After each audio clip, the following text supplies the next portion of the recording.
नमस्कार, 100% समाचारमा स्वागत छ। म प्रतिमा। सुरु गरौं 100% समाचार।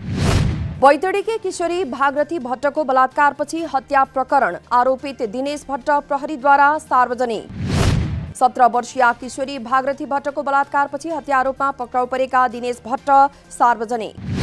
विभिन्न तथ्य प्रमाणका आधारमा आरोपी भट्टलाई पक्राउ गरी सार्वजनिक गरिएको प्रहरीको दावी। दिनेश भट्ट विरुद्ध करणी र ज्यान सम्बन्धी कसुर मुद्दामा म्याद थप हुने प्रहरीद्वारा जानकारी। माघ 21 गते हराएको दोस्रो दिन साँझ लवलेक जंगलमा फेला परेको थियो भट्टको शव। जिल्ला अस्पताल बैतडीमा भएको पोस्टमार्टम परीक्षणले उनको बलात्कारपछि हत्या भएको देखाएको प्रहरीद्वारा जानकारी। सनातन धर्म माविमा कक्षा 12 मा अध्ययनरत भागरथीको हत्यामा सोही विद्यालयमा कक्षा 11 मा पढ्ने दिनेश भट्टको संलग्नता रहेको पुष्टि। 2 साता लामो अनुसन्धानपछि पारिवारिक प्रतिशोधका कारण दिनेशले भागरथीको हत्या गरेको बयान दिएको प्रहरीद्वारा जानकारी। भागरथी भट्टको हत्या आरोपमा पक्राउ परेका दिनेश भट्टले अपराध स्वीकारेको प्रहरीको दावी। जिल्ला प्रहरी कार्यालय बैतडीमा आयोजित पत्रकार सम्मेलनमा भागरथीको हत्यामा अन्य कोही संलग्न नदेखिएको डीआईजी उत्तम सुवेदीको भनाई। घटनास्थलको जाँच र सोधपुछका क्रममा अभियुक्तले दिएको बयान, निजको टेक्निकल अनुसन्धान गर्दा देखिएको लोकेसन सबैका आधारमा उनी दोषी देखिएको प्रहरीको दावी। प्रतिनिधि सभा विघटन सम्बन्धी मुद्दामा एमिकस क्युरीद्वारा सर्वोच्च अदालतमा बहस जारी। नेपालको वर्तमान संविधानले प्रधानमन्त्रीलाई कुनै विशेषाधिकार नदिएको वरिष्ठ अधिवक्ता सतीश कृष्ण खरेलको जिकिर। संविधानमा विशेषाधिकार सम्बन्धी 2 वटा धारा 103 र 187 ले कार्यपालिकालाई कुनै विशेषाधिकार नदिएको वरिष्ठ अधिवक्ता खरेलको तर्क। बेलायतमा संसदीय सर्वोच्चता र नेपालमा संवैधानिक सर्वोच्चता रहेको तर्फ वरिष्ठ अधिवक्ता खरेलद्वारा इजलासको ध्यानाकर्षण। बागमती प्रदेश सभाको बैठक षड्यन्त्रपूर्वक स्थगित गरिएको भन्दै नेकपा आन्दोलनरत पक्षका सांसदहरूले प्रदेश सभा सचिवालयमा बुझाएका छन् विरोध पत्र। नेकपा आन्दोलनरत पक्षका संसदीय दलका नेता अष्टलक्ष्मी शाक्यको नेतृत्वमा बुधबार 11 बजे बुझाइएको हो विरोध पत्र। बागमती प्रदेश सभामा मुख्यमन्त्री डोरमणि पौडेल विरुद्ध अविश्वासको प्रस्ताव दर्ता भएको लामो समयपछि बुधबार बस्ने भनिएको प्रदेश सभा बैठक भएको थियो स्थगित। प्रतिनिधि सभा विघटनपछि मुलुक राजनीतिक अस्थिरतातर्फ धकेलिएको उपराष्ट्रपति नन्दबहादुर पुनको भनाई। नागरिकमा निराशा र आक्रोश छाउनु देशका लागि राम्रो संकेत नभएको उपराष्ट्रपति पुनको भनाई। नेपाली जनताले निर्माण गरेको संविधान कार्यान्वयन चरणमा प्रहार भएको उपराष्ट्रपति नन्दबहादुर पुनको जिकिर। नेपाल पत्रकार महासंघको 26औं महाधिवेशनको उद्घाटन गर्दै मुलुक राजनीतिक दुर्घटनातर्फ धकेलिएको उपराष्ट्रपति पुनको भनाई। सरकारले नागरिकलाई शान्ति, समृद्धि र विकास दिनुपर्ने उपराष्ट्रपति पुनको जोड। नागरिकप्रति जिम्मेवार भएर पत्रकारिता गर्न प्रेस जगतसँग उपराष्ट्रपति पुनको आग्रह। प्रेस जगतका समस्या सम्बोधन गर्न उपराष्ट्रपति पुनद्वारा सरकारको ध्यानाकर्षण। आफ्नै पार्टीले काम गर्न नदिएपछि प्रतिनिधि सभा भङ्ग गरी निर्वाचनमा जानु प्रतिगमन नभएको सञ्चार मन्त्री पार्वत गुरुङको तर्क। प्रेस स्वतन्त्रता र अभिव्यक्ति स्वतन्त्रतामा अंकुश लगाउने ऐन कानून नल्याउने मन्त्री गुरुङको प्रतिबद्धता। नयाँ नेतृत्वका लागि 1 महिनाभित्र चुनाव गर्ने महासंघको तयारी। नेपाली कांग्रेसको 14औं महाधिवेशन भदौ दोस्रो साता गर्ने प्रस्ताव। बुधबार बसेको कांग्रेसको केन्द्रीय कार्य समिति बैठकमा भदौ 7 देखि 10 गतेसम्म महाधिवेशन गर्ने प्रस्ताव। तर प्रस्तावमा सहमति भने भइ नसकेको कांग्रेस नेताहरूद्वारा जानकारी।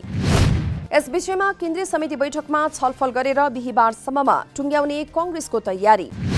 जेठमा महाधिवेशन गर्नुपर्नेमा वरिष्ठ नेता रामचन्द्र पौडेलको अडान।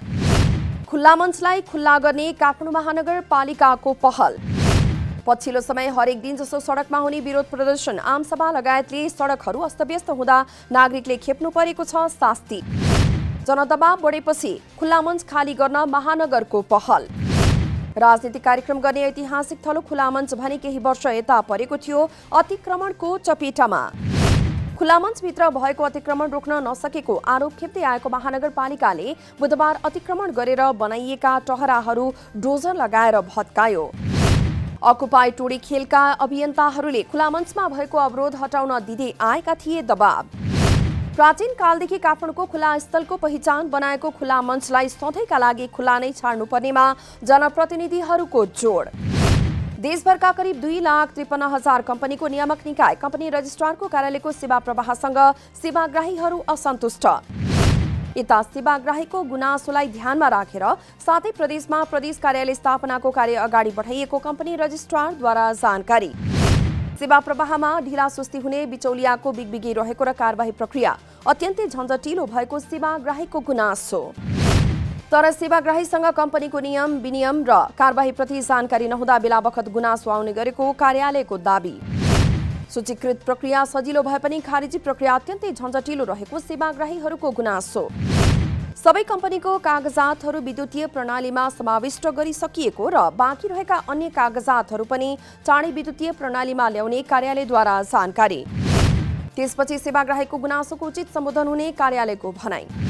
कार्यालयमा दैनिक 400 नयाँ कम्पनी दर्ताको निवेदन आउने गरेको कार्यालयद्वारा जानकारी। तर जनशक्ति अभावका कारण 200 को हाराहारीमा मात्रै कम्पनी दर्ता गर्न सम्भव भएको कार्यालयको भनाई। काठमाडौँ तराई द्रुत मार्गको जटिल कार्य गर्ने निर्माणकर्ता छान्ने प्रक्रिया पारदर्शी भएको नेपाली सेनाको दाबी। सार्वजनिक खरिद ऐन अनुसार नै पूर्व योग्यता निर्धारण गरिएको सेनाद्वारा जानकारी। काठमाडौँ तराई द्रुत मार्ग अन्तर्गत फेज 2 का ठेक्का विषयमा परेको उजुरीमाथि निर्माणकर्ता छान्ने प्रक्रियामा कुनै अनियमितता नभएको नेपाली सेनाको दाबी। प्रत्यायोजित समितिमा निर्माणकर्ता छान्नका लागि नेपाली सेनाले आवेदनमा आवश्यक भन्दा कम कम्पनीहरू छानेको भन्दै परेको थियो उजुरी। सार्वजनिक खरिद ऐन अनुसार नै पूर्व योग्यता निर्धारण गरिएको नेपाली सेनाका खरिद व्यवस्थापन महाशाखाका प्रमुख सुनिल सिंह राठौडको दाबी। द्रुतमार्गमा जटिल किसिमको काम गर्नुपर्ने ठाउँहरूलाई 11वटा क्लस्टरमा विभाजन गरिएको द्रुतमार्ग आयोजनाका प्रमुख विकास पोखरेलद्वारा जानकारी। 72.5 किलोमिटरको द्रुतमार्गमा 3वटा सुरुङ मार्ग र 87वटा पुलहरू निर्माण हुने सेनाद्वारा जानकारी। पछिल्लो 24 घण्टामा नेपालमा 125 जनामा कोरोना भाइरसको संक्रमण पुष्टि। यो सँगै नेपालमा कोरोना भाइरसका कुल संक्रमितको संख्या 2,73,070 जना पुगेको स्वास्थ्य मन्त्रालयद्वारा जानकारी। यस्तै 24 घण्टामा 91 जना उपचारपछि निको भएको मन्त्रालयको तथ्याङ्क। नेपालमा हालसम्म कोरोना संक्रमण निको हुनेको संख्या 2,69,394 पुगेको मन्त्रालयद्वारा जानकारी। अहिले नेपालमा 1,621 जना सक्रिय संक्रमित रहेको मन्त्रालयको तथ्याङ्क। सक्रिय संक्रमित मध्ये 74 जनाको आइसियु र भेन्टिलेटरमा उपचार भइरहेको मन्त्रालयद्वारा जानकारी। पछिल्लो 24 घण्टामा कोरोना संक्रमणबाट कसैको पनि मृत्यु नभएको मन्त्रालयद्वारा जानकारी। नेपालमा कोरोनाबाट मृत्यु हुनेको संख्या भने 2,055 पुगेको मन्त्रालयको तथ्याङ्क। विश्वभरि फैलिएको कोभिड-19 का कारण लामो समयदेखि बन्द भएको सीमा सुचारू नहुँदा कञ्चनपुरको व्यवसाय समस्यामा। भारतीय उपभोक्ताको भरमा सञ्चालनमा रहेको सीमावर्ती बजारको अवस्था धराशायी बनेको व्यापारीहरूको गुनासो। लकडाउन खुले पनि सीमा नाका खुल्न नसक्दा व्यापारीलाई समस्या। लामो समयको बन्दका कारण होटेल व्यवसायीहरू पलायन हुँदै गएको व्यवसायीहरूको भनाई। नाका नखुल्दा नाका सधैँका लागि व्यवसाय बन्द हुने हो कि भन्ने व्यवसायीहरूको चिन्ता। सीमा खोल्नुपर्ने भन्दै कञ्चनपुर उद्योग वाणिज्य संघले पटक पटक प्रमुख जिल्ला अधिकारी समक्ष ज्ञापन पत्र बुझाए पनि भएन सुनवाई। पहिले भन्दा नाकामा सहज भए पनि नाका खोल्ने सम्बन्धमा सरकारको निर्णय पर्खिनुपर्ने जिल्ला प्रशासन कार्यालय कञ्चनपुरद्वारा जानकारी। देशका विभिन्न नाकाहरूमा सहज रूपमा आवत जावत भइरहेको भए तापनि कञ्चनपुरको गड्डा चौकी नाकामा आवत जावतमा भारतीय पक्षले दुःख दिने गरेको स्थानीयको गुनासो। 5 दशक अगाडि निर्माण भएका कपिलवस्तुका कतिपय सरकारी कार्यालयका भवनहरू जीर्ण भएका कार्यालयहरूमा मालपोत, विद्युत, कृष्णनगर, भन्सार, जिल्ला अदालत लगायत रहेको सरकारवालाहरूको भनाई। विनाशकारी भूकम्पका कारण कतिपय सरकारी कार्यालय चर्किएपछि भवन अभाव कायमै। 5 दशक अगाडि निर्माण भएका पुराना संरचना हालसम्म नबन्दा कर्मचारी तथा सेवाग्राही मर्कामा। असार मसान्तमा सरकारी निकायले करोडौं रुपैयाँ फ्रिज भएको बताए पनि जीर्ण भवन निर्माणमा कसैको ध्यान नपुगेको सरकारवालाको गुनासो। नेपाल टेलिकमद्वारा विभिन्न सेवाको जानकारी दिन एन्टी च्याटबोट सेवाको शुभारम्भ। टेलिकमका विभिन्न सेवाहरूको बारेमा कम्पनीको वेबसाइटबाटै च्याट मार्फत स्वचालित रूपमा जानकारी प्राप्त गर्न सकिने गरी एन्टी च्याटबोट सेवा शुभारम्भ। कम्पनीको वेबसाइटबाट च्याट गरी आफूलाई चाहिएको जानकारी लिन र गुनासो राख्न सकिने टेलिकमद्वारा जानकारी। कर कार्यालयमा दर्ता हुने कर विवरण पेश नगर्ने करदाताका कारण कर प्रणालीमा चुनौती बढेको राजस्व सचिव रामचरण पुडासैनीको भनाई। अहिले पनि करको दायरा भन्दा बाहिर रहनेको संख्या ठूलो रहेको र दर्ता भएकाहरूले पनि विवरण पेश नगर्ने प्रवृत्ति रहेको पुडासैनीको भनाई। बिल बिजक जारी नगर्ने, कम मूल्याङ्कन गर्ने लगायतका प्रवृत्तिका कारण आर्थिक गतिविधि बढ्दै गए पनि नन कम्प्लायन्स बढ्दै गएको सचिव पुडासैनीको जिकिर। स्वच्छ कर प्रणालीको विकास गर्न करदाताको व्यवहारमा परिवर्तन हुनुपर्ने राजस्व सचिव पुडासैनीको भनाई। सरकारसँग मूल्य अभिवृद्धि कर र भन्सार दरलाई घटाउन नेपाल चेम्बर अफ कमर्सको माग। सरकारले व्यवसायी मैत्री करका दरहरूको निर्धारण गरेमा विवरण नबुझाउने समस्या आफै कम भएर जाने कमर्सको अध्यक्ष राजेश काजी श्रेष्ठको भनाई। अमेरिकामा केही दिनदेखिको हिम आँधीमा परेर कम्तीमा 23 जनाको मृत्यु। अमेरिकाको टेक्सास, लुसियाना, केन्टुकी लगायतका राज्यमा आएको हिम आँधीका कारण 23 जनाको मृत्यु भएको अमेरिकन सञ्चार माध्यम न्युयोर्क टाइम्समा प्रकाशित। दक्षिण पश्चिम टेक्सासदेखि उत्तर पूर्वी म्यासाचुसेट्ससम्मको विशाल भूमिमा ठूलै हिमाधी आएको अमेरिकी जलवायु सेवाद्वारा जानकारी। हिमाधीका कारण बिजुली र इन्टरनेट बन्द भएपछि जनजीवन प्रभावित भएको स्थानीय अधिकारीहरूको भनाई।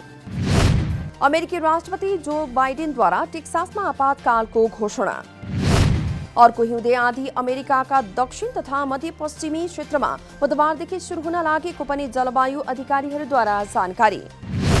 म्यानमारकी प्रजातन्त्रवादी नेत्री आङ सान सुचीलाई अदालतमा उपस्थित गराइएको सूचीका वकिलद्वारा जानकारी। सूचीका वकिलको जानकारी बिनै उहाँलाई अदालतमा उपस्थित गराइएको विभिन्न सञ्चार माध्यममा प्रकाशित। अमेरिकी पूर्व राष्ट्रपति डोनाल्ड ट्रम्पद्वारा रिपब्लिकन सिनेटर मिच म्याकोनलको आलोचना। म्याकोनलमाथि व्यक्तिगत टिप्पणी गर्दै उनी उदास, दुब्लो र निराश राजनीतिज्ञको भएको पूर्व राष्ट्रपति ट्रम्पको भनाई। रिपब्लिकन पार्टी सिनेटर मिच म्याकोनलसँगै गए पराजित हुने ट्रम्पको दावी। सशस्त्र प्रहरी बल एपीएफ 2 खेल अगाडि नै महिला राष्ट्रिय फुटबल लिगको उपाधि जित्न सफल। साधोबाटो स्थित इन्फा कम्प्लेक्समा बुधबार त्रिभुवन आर्मी क्लब र नेपाल पुलिस क्लबले 1-1 गोलको बराबरी खेलेपछि एपीएफ बनेको हो च्याम्पियन। प्रहरीले 1-1 गोलको बराबरीमा रोकेपछि उपाधि होडबाट बाहिरिएको हो नेपाली सेना। 100% समाचार अहिलेलाई यति नै। नमस्कार।